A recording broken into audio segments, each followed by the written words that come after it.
फिर वही बात, आपके दिमाग में मैंने बताया था अल्फाबेट को देखकर आपको उसकी पोजीशन दिमाग में आनी चाहिए, आनी चाहिए, और वो दोनों तरीके से पोजीशन होनी चाहिए, लेफ्ट से राइट, राइट से लेफ्ट। लेफ्ट से थर्ड नंबर पे क्या है,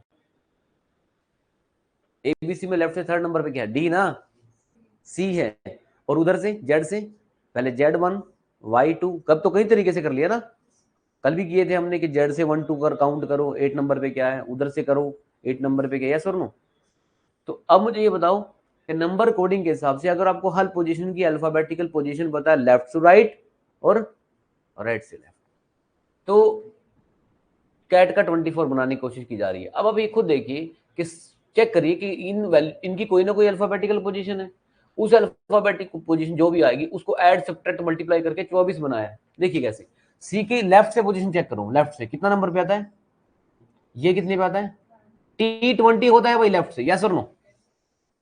अब इमीडिएटली दिमाग में आना चाहिए कि T20 था लेफ्ट से, और राइट से कितने नंबर पे है टी, ये नहीं पता मैं, राइट से कितने नंबर पे है टी अगर जेड से काउंट करें, पेन नहीं उठाना, 27 नंबर, 7 नंबर पे, क्योंकि 20 और 7 कितने होते हैं, अगर लेफ्ट से 20 है तो उधर से 7 नंबर पे आएगा, क्योंकि लेफ्ट और राइट की पोजीशन ऐड करके कितना होना चाहिए, क्या ये नहीं बताया था, शायद किसी और को बताया होगा, आप नहीं थे उस दिन यहाँ, है ना, अरे बताया तो था। अब देखो आप ये बताइए कि 3 1 20 को क्या करें कि 24 बन जाए, प्लस कर दें। अब मैंने पहले दिन कहा था अगर अल्फाबेट की पोजीशन याद नहीं होगी, वो क्लास दोबारा देखो, बार बार देखो, तो क्वेश्चन करने मुश्किल हो जाएंगे, यस और नो। हर बार यही लॉजिक आ रहा है कि अल्फाबेट की पोजीशन को याद होनी चाहिए, क्या कहते हैं। अब तो वह आई गया, जो इसमें लगाया वो इसमें भी लगेगा। फिर एस की पोजीशन कितनी है, अगर लेफ्ट से T20 है तो एस कितना होता है, एक, एस टी से एक पहले एस आता है, तो ये 19 नंबर पे है, ए कितने नंबर पे है, इसके लिए तो कोई फॉर्मूला नहीं चाहिए, ए तो लेफ्ट से 1 पे ही, और डी के लिए 19 एक 20 और एक 20 और 4 24, 24, ये भी ठीक है। अब आप ये बताइए इसका कैसे कोड निकालेंगे, इनकी पोजीशन निकालो और यहाँ सबको ऐड कर दो पोजीशन में। हाँ जी, एस की कितनी पोजीशन आई है, इसको 8 बना दो, एच का 8 होता है तो ये 8 बन गया। ई कितने नंबर पे, ई जोटी 5 नंबर पे, 19 और 5 24 और 8 32, 32, क्या क्या आंसर आएगा, अरे है ही नहीं क्या, अच्छा पहला है, पता चला। लॉजिक तो देखो वही है कि आपको अल्फाबेट की पोजीशन आनी चाहिए थी। अब नंबर कोडिंग में मतलब आपको बस ये पता चल गया कि क्वेश्चन इस तरह से भी आते हैं, क्या कहते हो, एनी डाउट। अब एक क्वेश्चन कर लिया ना, सारे क्वेश्चन इसी तरीके से, बस आपको क्या कर रही है, ये जो दे रखी है, हालांकि ना इस क्वेश्चन को इसमें ये सैड वाला ना भी दे तब भी कोई फर्क नहीं पड़ेगा, तब भी निकल जाएगा।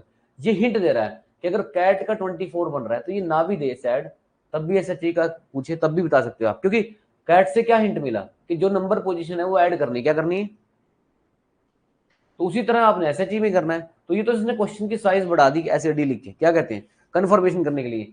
इसके पोजीशन चेक करी हमने 24 बना, इसकी पोजीशन चेक करी 24 बना, तो सीधा इसकी पोजीशन चेक करो तो 32 बनेगा, मतलब हमें अल्फाबेट की पोजीशन ऐड करनी, क्या करनी, और ये लेफ्ट वाली क्या है, समझ में आया कि नहीं आया।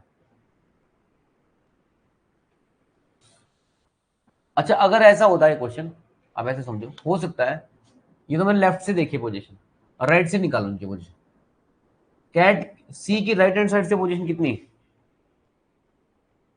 24। देखो अगर यहाँ 3 है लेफ्ट से तो उधर से 24 आएगी, इसको और इसको ऐड करके 27 आना चाहिए, तो कितने नंबर पे है, ये कितने पे, एक, तो राइट से कितने नंबर पे है, वेरी गुड, अब आ गया आपके दिमाग में, पर आया सिर्फ 24 घंटे के लिए।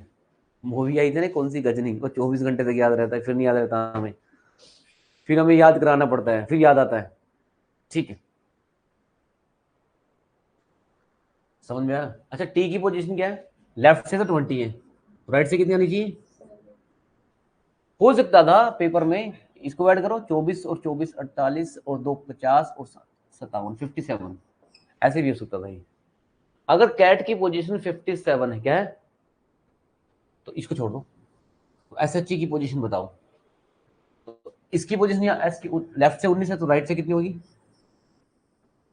नहीं होगी, ये 8 है, तो क्या करूँ 27 27 बन जाए, 19, वेरी गुड, और इसकी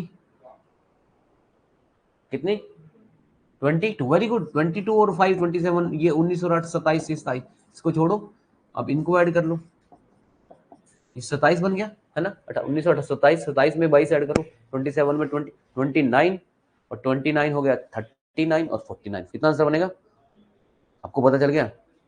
हो सकता था इस क्वेश्चन में राइट हैंड साइड से पोजीशन दे रखी हो, समझ में आया। तो इसका आंसर 49 आ जाता, क्या आ जाता, तो किसी ऑप्शन में हो सकता था क्या हो। एक्चुअली जो क्वेश्चन होता है ना, जो क्वेश्चन की स्टेटमेंट होती है, उसका जो आंसर होता है ना, वो हमेशा याद रखना, आंसर हमेशा ऑप्शन डिपेंडेंट होता है। क्या होता है, मैं क्या कितना भी बता दूं आपको, आपको ऑप्शन तो चेकआउट करने पड़ेंगे।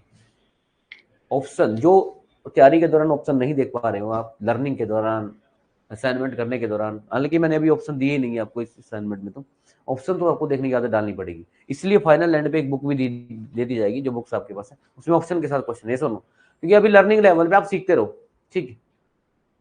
लेकिन कोशिश असाइनमेंट में मैंने कहीं कहीं ऑप्शन भी डाले हैं, क्योंकि कहीं ना कहीं तो ऑप्शन का बहुत बड़ा इंपॉर्टेंट रोल तो है ही इस पेपर में।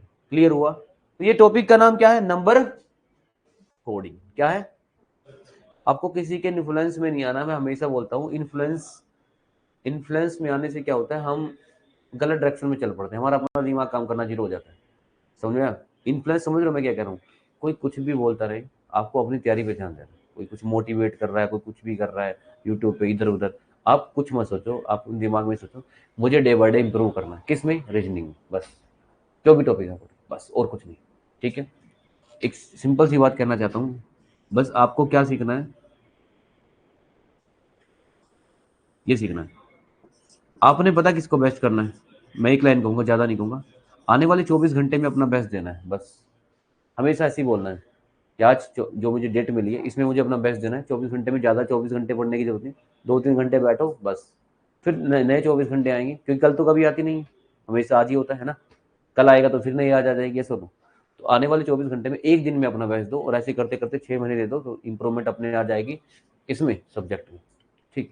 पॉइंट पर आते हैं, तो मुझे ये बताइए, अल्फाबेटिकल के हिसाब से पता चल गया आपको, अल्फाबेटिकल कोडिंग, कोडिंग डिकोडिंग, तो इसका मेन कोडिंग डिकोडिंग क्यों कहते हैं इसको, देखिए अगर ये कोड ऐसे हो रहा है, ये कोड ऐसे हो रहा है, तो ये कैसे डिकोड होगा, तो मतलब चैप्टर का नाम क्या बढ़ गया, कोडिंग एंड डिकोडिंग। अल्फाबेट के हिसाब से भी हो सकती है, कल किया आपने फॉरवर्ड रिवर्स क्रॉस इस तरह से, नंबर कोडिंग भी की। लेकिन एक कभी कभार क्वेश्चन आता है, बहुत रेयर चांस है, उसको बोलते हैं इलॉजिकल कोडिंग। क्या, कोई लॉजिक नहीं होता, मैं आपको दिखाता हूँ उस तरह की कोडिंग, इलॉजिकल सी कोडिंग होती है, ठीक है। क्वेश्चन मैं आपको दिखा देता हूँ, इलॉजिकल कोडिंग, ये समझ में आ गया, कन्फर्म है। तो यहां पर आपने दोनों तरीके से देख लेना, ठीक है। ये कन्फर्म है, ये 1949 ही बना था, 2 और 9, 11, 11 और 8, 9, हाँ यूनिट डिजिट 9 आ रही है, यूनिट डिजिट क्या है, और 1 2 2 4, ठीक है 49 आएगा, ठीक। चलो आगे देख लेते हैं। अब इलॉजिकल कोडिंग देखो, क्या देखेंगे, इलॉजिकल, जिसका कोई लॉजिक नहीं होगा, इलॉजिकल।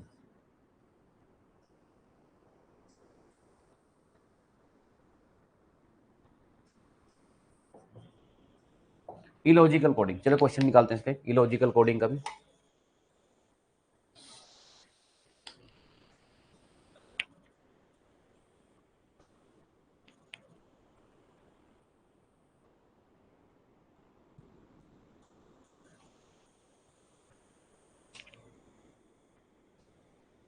क्वेश्चन है TSAE, कोड हो रहा है TSEW से, इफ देन फाइंड, कोड निकालना है आपने, HTRON, इसका कोड बनाना है। इसका क्या कोड बनेगा, ऑप्शन ले लो, ABCD, UTSOUTHNOTRH।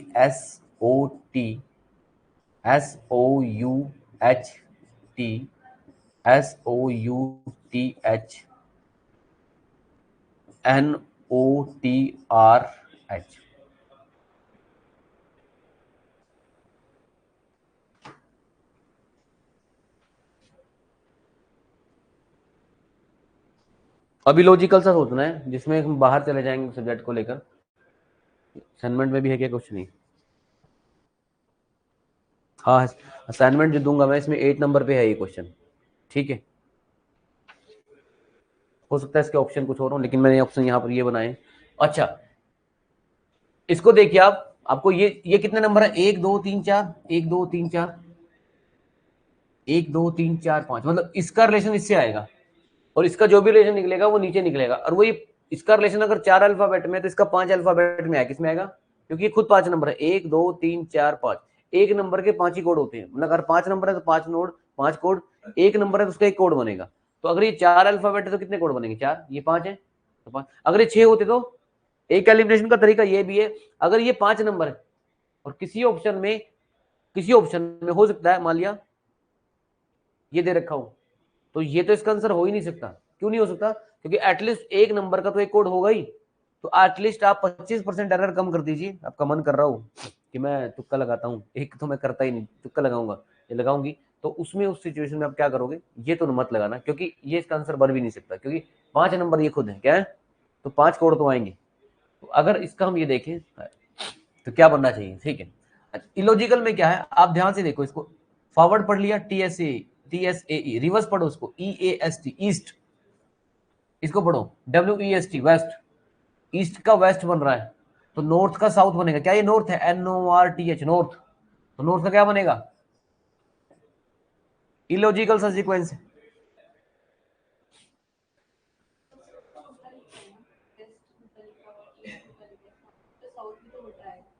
क्या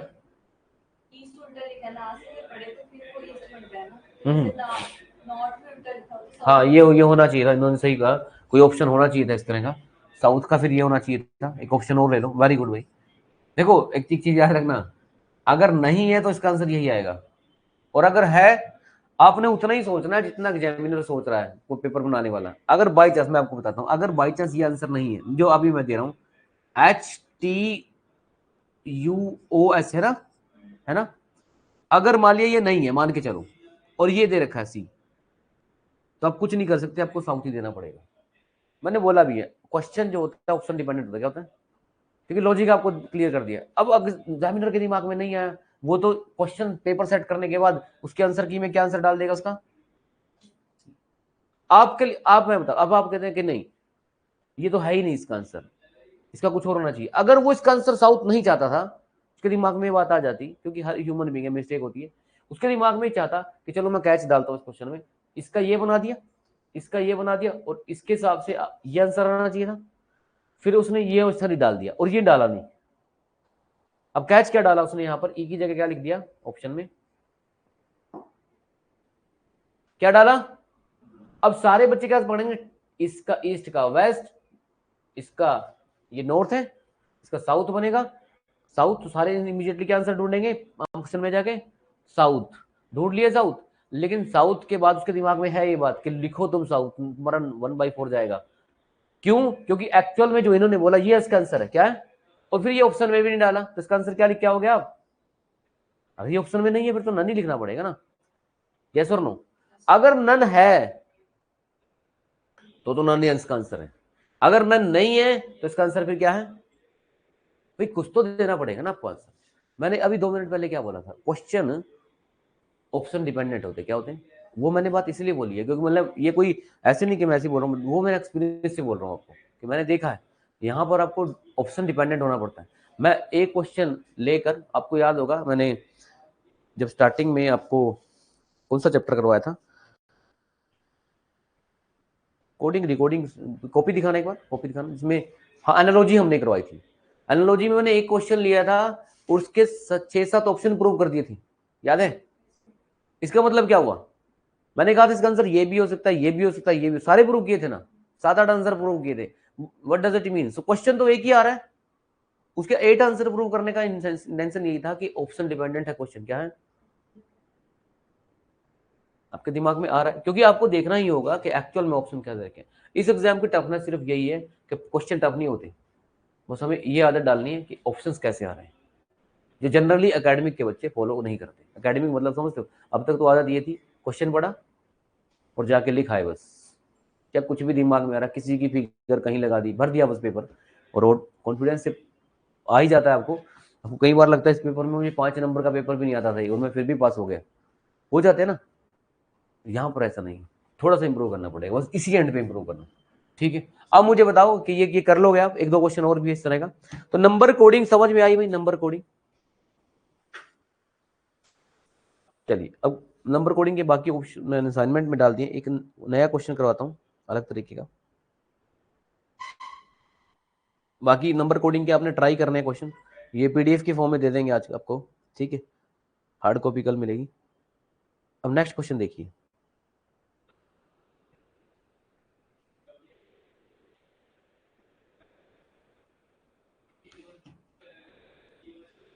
नेक्स्ट कोडिंग होती है मिक्स कोडिंग। क्या होती है? Mix coding. वो क्या है भाई? मिक्स कोडिंग, टॉपिक वाइज कर रहे हैं, मिक्स कोडिंग। नेक्स्ट कोडिंग होती है